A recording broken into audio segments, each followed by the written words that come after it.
আসসালামু আলাইকুম প্রিয় শিক্ষার্থী। আজকে আমরা পার্ট 3 তে আসছি। পার্ট 3 তে এসে আমরা 34 নম্বর প্রশ্ন থেকে শুরু করছি। হাজরি স্যারের বই থেকে। তোমরা অলরেডি এটাকে ফলো করে আসছো। সো এবার তাহলে চলো 34 নম্বর প্রশ্নে কি বলছে আরকি? কোনটি উভধর্মী, তাই না? আচ্ছা, এই ধর্মটা বোঝার ক্ষেত্রে একটা জিনিস বোঝা খুব জরুরি আছে যে এসিড বেজের ক্ষেত্রে আরকি, তাই তো? যে এসিড যেন কোনটাকে বলতেছি আমরা? যারা হচ্ছে প্রোটন দান করবে তারা হলো এসিড, তাই না? আর বেস কাকে বলতেছি? যে আসলে প্রোটন গ্রহণ করবে, মানে H+ টা গ্রহণ করবে সে হইলো আমাদের কাছে বেস। তাহলে এখন কোনটি উভধর্মী? মানে কোনটাই এই প্রোটন দান করবে আবার প্রোটন গ্রহণ করবে, দুইটাই কাজ করতে পারবে কোনটা? এটা দেখতে হবে আরকি আমাদেরকে। এই যে তুমি ২ নাম্বারটা ক্ষেত্রে দেখতেছো না? এই যে ২ নাম্বারটা, এইটা হচ্ছে আমাদের কাছে সেইটা। কেন এটা? তাহলে এটা খেয়াল করতে হবে মনে হয়। HCO3- এ যখন প্রোটনটা ছেড়ে দিচ্ছে তখন পরিণত হবে HCO3 2- আরকি। আর সে যখন প্রোটন একটা গ্রহণ করবে তখন পরিণত হবে কোথায়? H2CO3 অর্থাৎ কার্বনিক অ্যাসিডে পরিণত হবে। তার মানে এই যে বাইকার্বনেট আয়নটা সে এসিড হিসেবেও কাজ করতে পারে এবং বেস হিসেবেও কাজ করতে পারে আরকি। তার মানে এটা হচ্ছে একটা উভধর্মী আরকি। বুঝতে পারলাম আমরা? ওকে। এবার আসো পরের পয়েন্টে কি বলছে 35 নম্বরের মধ্যে যে নিচের কোনটি উভধর্মী যৌগ? আবারও একই কথা আরকি, তাই না? যে এসিড হিসেবে কাজ করতে পারবে, ক্ষার হিসেবেও কাজ করতে পারবে আরকি। আচ্ছা, এবার এখানে একটা বোঝার ব্যাপার আছে। এটার মধ্যে অ্যান্সারটা কিন্তু হচ্ছে ঘ নাম্বারটা। বাট কেন ঘ নাম্বারটা, তাই তো? আচ্ছা, এই যে তুমি যেটা দেখতেছো না আমাদের কাছে আছে ওইটাই, এই পানি। পানির থেকে সে প্রোটন দান করতে পারবে ডেফিনিটলি। হ্যাঁ, প্রোটন দান করলো। দান করে সে কিসে পরিণত হইলো? ও H- এ পরিণত হইছে আরকি। আবার সে যদি একটা প্রোটন গ্রহণ করে, তাহলে কিসে পরিণত হবে? H3O+ এ পরিণত হবে আরকি। তার মানে ও কি করলো? দানও করতে পারে, আবার কি করতে পারে? প্রোটনটা গ্রহণও করতে পারে আরকি। তাই তো ব্যাপারটা? এইজন্য আমরা এটাকে কি বলছি? উভধর্মী যৌগ বলতেছি আরকি। আরেকটা বলছে আবার দেখো যে এমপি আ প্রোটিক বা হচ্ছে অ্যাম্ফোপ্রোটিক বলতে পারো। সো এটা আসলে কি? এটা ইংরেজিতে বলছে, বাট এটা আসলে বাংলা শব্দটার মানে হচ্ছে ওই উভধর্মী আরকি। অ্যাসিড আর বেস হিসেবে ২ টা হিসেবে কাজ করতে পারে। কারণ ৩ টা প্রশ্ন আসলে সেইম। বাট যদি খেয়াল করে দেখি তাহলে কোনটা করতে পারবে এখানে আমরা? এখানে অ্যান্সারটা হবে হচ্ছে আমাদের কাছে ঘ নাম্বারটা। কেন যেন ঘ নাম্বারটা হবে? অলরেডি তোমরা বুঝতেও পারতেছো। SO4- এখান থেকে সে যদি একটা প্রোটন ছেড়ে দেয় তাহলে SO4 2- এ পরিণত হবে। আর সে যদি একটা প্রোটন গ্রহণ করে তাহলে H2SO4 এ পরিণত হবে আরকি। তার মানে কি হবে ব্যাপারটা বলতে পারবা? তার মানে ওইটা আসলে একটা উভধর্মী যৌগ হিসেবে কাজ করছে আরকি। বা উভধর্মী প্রজাতি হিসেবে কাজ করছে, যেটাকে এমপি প্রোটিক বলতেছে আরকি। বুঝলাম। এবার আসো ২৭ নাম্বারে। এটা হচ্ছে পিএইচ নির্ণয়ের ফর্মুলা আরকি। এরকম আমরা সবকিছু ভালোভাবে জানি। তো পিএইচ নির্ণয়ের জন্য আমরা যেন কি করি? মাইনাস লগ অফ H+ এর ঘনমাত্রা। এখন H+ এর ঘনমাত্রা তো পাইলাম, বাট মাঝে মধ্যে n দিয়ে গুণ করা আরকি। n দিয়ে গুণ করতে হয় কেন? কারণ কতটা H+ দান করতেছে সেখানে। তো যদি আমরা 37 নাম্বার প্রশ্ন যদি সলভ করতে যাই তাহলে কি হবে? মাইনাস লগ অফ ঘনমাত্রা কত? 0.05 সাথে 2 দিয়ে গুণ করতে হবে কেন? কারণ এই ২ টা H+ আসলে দান করে আরকি। তাহলে হিসাব নিকাশ করলে কি আসতেছে? মাইনাস লগ অফ 0.1, তাই না? আসতেছে কত? Minus log of 0.1। তাহলে আমরা একটু এখানে ঝামেলা করে ফেলছি। ওকে, ঠিক আছে? আচ্ছা। এবার তাহলে কি হবে? 0.1 থেকে আমরা যদি হিসাব নিকাশ করি তাহলে কত আসতেছে? pH টা 1 আসতেছে। তাহলে কোনটা অ্যান্সার হলো? অ্যান্সার হলো হচ্ছে ক নাম্বারটা pH। ওকে? আচ্ছা, এবার আসতেছে দ্বিক্ষারীয় সবল এসিডের পিএইচ কত? তাহলে আবারও দ্বিক্ষারীয় বলছে, তাহলে কি ২ দিয়ে গুণ করতে হবে এখানে। তাহলে আমরা যদি এটা তো গেল হচ্ছে আমাদের কাছে 37 নাম্বার, এটা যাবে হচ্ছে আমাদের কাছে 38 নাম্বারটা আরকি। কি বলতেছে এখানে? পিএইচ সমান মাইনাস লগ অফ ২ ইনটু 0.005। যদি আমরা এখানে গুণ-টুন করি তাহলে কি আসতেছে? Minus log of 0.01। যদি আমরা এখন হিসাব নিকাশ করি তাহলে কত আসবে এখানে? 2 আসবে ক্যালকুলেটরে বসাইলে। খালি মুখেও করতে পারো। তাহলে কোনটা অ্যান্সারটা হবে? অ্যান্সারটা হবে হচ্ছে গ নাম্বারটা আরকি। এটা হচ্ছে আমাদের কাছে অ্যান্সারটা। এবার আসতেছে কত? 39 নাম্বার কোয়েশ্চেনে যে H+ পিএইচ কত? একই কিন্তু প্রশ্ন আরকি, তাই তো? তো তোমরা মনে হয় বুঝতে পারতেছো। এটার ক্ষেত্রেও সেইম অ্যান্সারটাই হবে। মাইনাস লগ অফ, এখানেও কিন্তু ২ টা দিবে। তার মানে হলো কি 2 ইনটু 0.005, তাই তো? যদি ক্যালকুলেশন করি মাইনাস লগ অফ 0.01 হিসাব নিকাশ করলে কত আসবে? 2। তাহলে এখানে তাহলে অ্যান্সারটা কত হবে? অ্যান্সারটা হবে হচ্ছে ২ হবে অ্যান্সারটা আরকি। আমার মনে হয় ক্লিয়ার এখন। এবার আসো পরেরটাতে ৪০ নাম্বারে। নিচের কোন দ্রবণের পিএইচ এর মান সর্বাধিক আরকি? পিএইচ এর মান সর্বাধিক। ধরো কোনো একটা জায়গায় যদি তুমি দেখো সব জায়গাতেই এসিডগুলোর থেকে পিএইচ এর একটা মান আসতেছে, সমান মানে আসতেছে। ধরো এখানেও আসবে ২ আসতেছে, এখানেও ধরো যে ২ আসতেছে। বাট এখানে অবশ্য ২ এর থেকে কম আসবে। পিএইচ এর মান হচ্ছে কম, হ্যাঁ? কারণ যে 2 দিয়ে গুণ যখন করব তখন কিন্তু মানটা কমে আসবে আরকি। এন্ড এই জায়গাটার ক্ষেত্রে পিএইচ আসলে কেমন? এই জায়গাটায় পিএইচ হচ্ছে সর্বাধিক। বাট ব্যাপারটা যদি না বুঝে থাকো এটা একটু বুঝানোর ব্যাপার-স্যাপার আছে। H2CO3, তাই না? এটা আসলে কেমন বলো তো? এটা হচ্ছে একটা উইক অ্যাসিড। আর উইক অ্যাসিডগুলোর জন্য কি হয়? আলফার মান থাকে। তখন এটার জন্য হচ্ছে আলফা সি গুণ করে হিসাব-নিকাশ করে বের করতে হয়। তখন ওই আলফার মান দিয়ে হিসাব-নিকাশ করলে এটার মান কিন্তু পিএইচ এর মানটা বেশি আসবে। বাট তুমি এটাকে কিভাবে মনে রাখবা? দেখো তুমি যতগুলো তোমার কাছে আছে সবগুলো কি এখানে স্ট্রং অ্যাসিড আছে আরকি। স্ট্রং অ্যাসিড থাকার সাথে একটা যখন উইক অ্যাসিড থাকে, মাথায় রাখতে হবে উইক অ্যাসিডের পিএইচ এর মান সাধারণত কেমন হয় আসলে? বেশি হয় আরকি। উইক অ্যাসিডের কিসের মান বেশি হয়? পিএইচ এর মান বেশি হয়। কেন? কারণ উইক অ্যাসিডগুলো সাধারণত কি স্ট্রং অ্যাসিডগুলোর পিএইচ এর মান সাধারণত কম হয়। পিএইচ এর মান যত কম হবে তত আসলে স্ট্রং বা শক্তিশালী আসলে বাড়ে। আর যত আসলে পিএইচ এর মানটা পিএইচ এর মান বাড়ে তত আসলে তীব্রতা বা শক্তিশালীটা আসলে কমে যায় আরকি। ব্যাপারটা বুঝতে পারছি? ওকে। এ অবস্থার নিচের কোন পিএইচ মানের দ্রবণটি H+ এর ঘনমাত্রা বেশি আরকি। আচ্ছা, H+ এর ঘনমাত্রা কোনটিতে বেশি আরকি। এখন পিএইচ এর ফর্মুলা আমাদের কাছে কি ছিল? মাইনাস লগ অফ এই H+ এর ঘনমাত্রা। এখন যদি আমরা এখান থেকে H+ এর ঘনমাত্রা যদি নিই তাহলে কত হবে? 10 to the power minus pH এটা আসবে না ব্যাপারটা? হ্যাঁ? এটা কিন্তু আমাদের কাছে ফর্মুলাটা কিন্তু তখন এরকমটা আসবে আরকি। এখন আমাকে দেখতে হবে কোনটার ঘনমাত্রা বলছে বেশি বলতেছে আরকি। খেয়াল করে দেখো। তাহলে আমরা যদি এইটা নেই তাহলে একটা দাঁড়ালো 10 টু দি পাওয়ার মাইনাস 9.5, একটা দাঁড়াবে হচ্ছে কত? 10 টু দি পাওয়ার মাইনাস 7.4, তাই তো? তারপর একটা দাঁড়াবে কত? 10 টু দি পাওয়ার আরেকটা দাঁড়াবে কত? 10 টু দি পাওয়ার মাইনাস 5.5, আরেকটা দাঁড়াবে কত? 10 টু দি পাওয়ার মাইনাস 2.3। ব্যাপারটা বুঝতে পারছি না? তাহলে কোন জায়গাটার ক্ষেত্রে স্পেসের ঘনমাত্রা তাহলে বেশি হবে আরকি। তো স্পেসের ঘনমাত্রা কোনটাতে বেশি হবে? বেশি হবে হচ্ছে ঘ নাম্বারটাতে, তাই তো? ওকে। তাহলে কোনটা অ্যান্সার হলো? ঘ নাম্বারটা।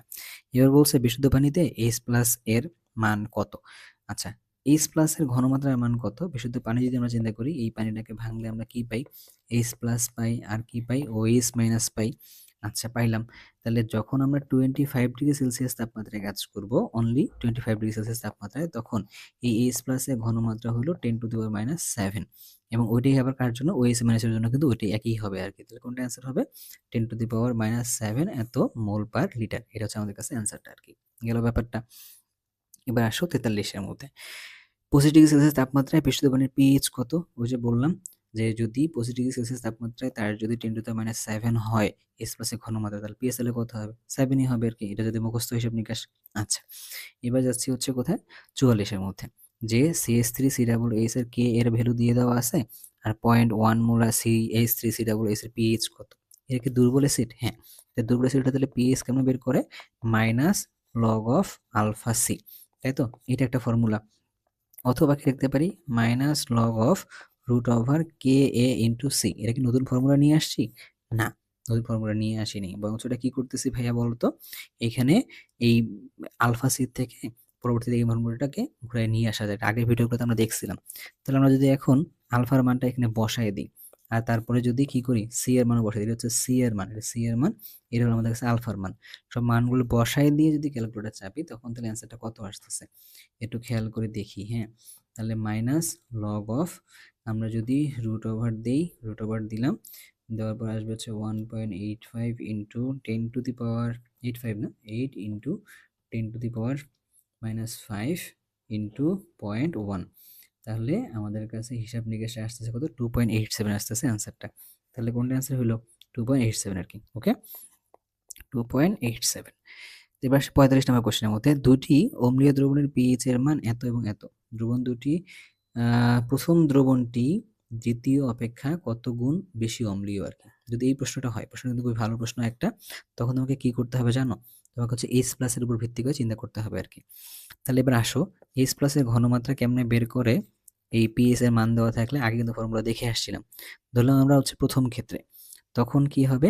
10 টু দি পাওয়ার মাইনাস কত? মাইনাস 3 হবে আরকি।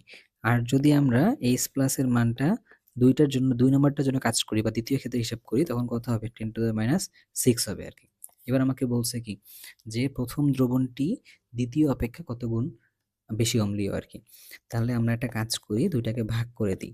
এত ডিভাইডেড বাই H+ এত, তাহলে কত হবে? 10 to the minus 3 divided by 10⁻⁶। হিসাব নিকেশ করলে তুমি একটা কাজ করে দেখো তো কত আসছে এখানে।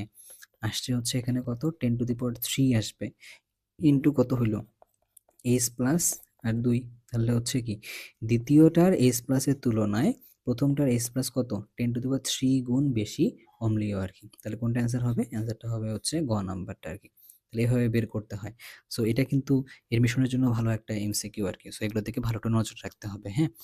আচ্ছা, এবার আসতেছে কোথায় 0.1 মোলার HCl এর পিওএইচ এর মান বের করতে বলছে। এটা আমরা মুখোমুখি করে ফেলতে পারি। আগে পিএইচ বের করতে হবে মাইনাস লগ অফ 0.1, এখান থেকে পিএইচ এর মান কত আসবে 1, তাহলে পিএইচ প্লাস পিওএইচ সমান কত হয় জানো 14, তাহলে পিওএইচ এর মান কত হবে সুন্দরভাবে 14 মাইনাস 1 করলে 13 আর কি। হ্যাঁ, তাহলে পিওএইচ এর মান তাহলে কত হইলো 13, 13 মানে কোনটা অ্যান্সারটা হবে? অ্যান্সারটা হচ্ছে ঘ নাম্বারটা। ঠিক আছে ব্যাপারটা? আচ্ছা, এবার আসতেছে কত 47 নম্বরের মধ্যে 12.5% সোডিয়াম হাইড্রোক্সাইডের পিএইচ কত। যখন পার্সেন্টেজ দেওয়া থাকে তাহলে আগে কি করতে হবে বলতে পারবো না? 47 নম্বরটার ক্ষেত্রে আচ্ছা আগে তোমাকে হচ্ছে ঘনমাত্রা বের করে নিতে হবে। তাহলে OH এর ঘনমাত্রা সমান তুমি কি জানো? তুমি জানো W/V ইন্টু 1000 ডিভাইডেড বাই হচ্ছে M। W/V এর মান কত? 12.5 ডিভাইডেড বাই হচ্ছে 100, আর এখানে দেখছে কত 1000 ডিভাইডেড বাই হলো 40, 40 কেন? সোডিয়াম হাইড্রোক্সাইডের ভর কত আসলে 40। সবকিছু করে OH এর ঘনমাত্রাটা বের করো তো কত আসে 12.5 ইন্টু 10⁻³ ডিভাইডেড বাই 100 ইন্টু 40। হিসাব নিকাশ করে দেখলাম কত আসতেছে 3.125 আসছে। এবার তোমার কাজ কি? তোমার কাজ হলো পিওএইচ বের করো। তাহলে পিওএইচ কেমনে বের করে? মাইনাস লগ অফ 3.125, তাহলে পিওএইচ কত আসছে একটু দেখো তো। তাহলে মাইনাস লগ অফ 3.125, তাহলে কত আসছে এখানে -0.494। তাহলে আমরা কি জানি পিএইচ সমান পিএইচ প্লাস পিওএইচ সমান হইল 14, এটা জানি আর কি। সেখান থেকে আমাকে বের করতে বলছে পিএইচ, তাহলে কত হবে 14 এর সাথে এই পিওএইচটা মাইনাস হবে আর কি। তাহলে মাইনাস মাইনাস তাহলে কি হলো প্লাস, তাহলে 0.494, তাহলে 14.494, তাহলে কোনটা অ্যান্সারটা হবে? তাহলে 14.5 যেটা এটা হচ্ছে আমাদের কাছে অ্যান্সারটা আর কি। ঠিক আছে, যদিও পিএইচ স্কেলটা হচ্ছে 0 থেকে 14 এর মধ্যে সীমাবদ্ধ, বাট যদি তোমাদের কাছে এরকম দেওয়া থাকে যা আসবে এটার ভিত্তিতে কিন্তু অ্যান্সারটা হবে ভাই আর কি। তো স্কেল আসলে কমা বাড়া হইতেই পারে, টেম্পারেচারের কারণে হইতেই পারে আর কি এরকম, বা স্কেলের কিছু লিমিটেশনস আছে। তো এবার বলো 48 নাম্বার তাহলে কিরকম হবে আর কি। তাহলে 48 নাম্বারের জন্য আমাকে আগে কি করা লাগবে? আগে আমাকে হচ্ছে OS এর ঘনমাত্রাটা বের করা লাগবে আর কি। কিভাবে বের করব? ওই যে 1 divided by 100 into 10⁻³ divided by হলো 40, এখান থেকে OS এর ঘনমাত্রাটা আগে একটু বের করো। ঘনমাত্রা বের করলে কত আসে? ঘনমাত্রা বের করলে আসে হইলো 10⁻³ ডিভাইডেড বাই হইলো 100 ইন্টু 40, তাহলে আমরা কি পাইছি 0.25 আসবে হচ্ছে OS এর ঘনমাত্রা। এবার তুমি সেখান থেকে POS বের করো, তাহলে POS কত আসবে মাইনাস লগ অফ 0.25 আসবে আর কি। তাহলে আসতেছে কত 0.60, তাহলে এখান থেকে তুমি পিএইচ বের করো তাহলে কত আসে? তাহলে তুমি পিএইচ বের করলে আসবে হলো 14 মাইনাস 0.60, তাহলে কত আসতেছে 13.4 আসতেছে হচ্ছে অ্যান্সারটা আর কি। বুঝলাম ব্যাপারটা আমরা? তাহলে কোনটা হলো 13.4 মানে হচ্ছে এইটা হলো আমাদের কাছে অ্যান্সার। ক্লিয়ার সবার কাছে? ওকে, এবার তাহলে যাচ্ছে হচ্ছে পরের প্রশ্নে।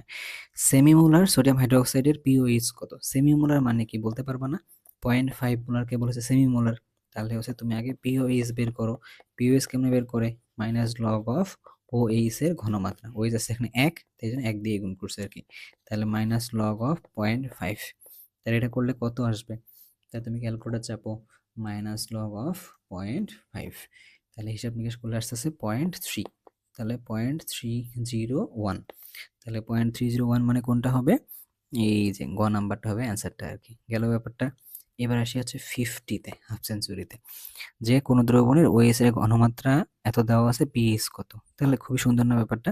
তাহলে আগে পিওএইচ বের করতে হবে মাইনাস লগ অফ OS এর ঘনমাত্রা 3.5 ইন্টু 10⁻⁴ দিলাম, দিয়ে আগে পিওএইচ বের করতে কত আসে মাইনাস লগ অফ 3.5 ইন্টু 10⁻⁴ 4 আসছে আর কি।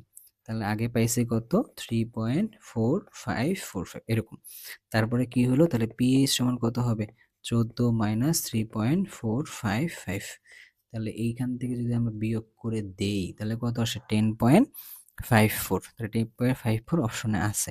এই হলো ব্যাপারটা আর কি। তাহলে আমরা এই ভিডিওতে অ্যাবসেন্সির পর্যন্ত থেকে গেলাম। ইনশাল্লাহ পরের ভিডিওতে আমরা আবার 51 থেকে শুরু করব। তো আজকের ভিডিও এই পর্যন্তই। ইনশাল্লাহ পরের ক্লাসে আবার দেখা হচ্ছে আর কি। তো ধন্যবাদ তোমাদের সবাইকে। আল্লাহ হাফেজ।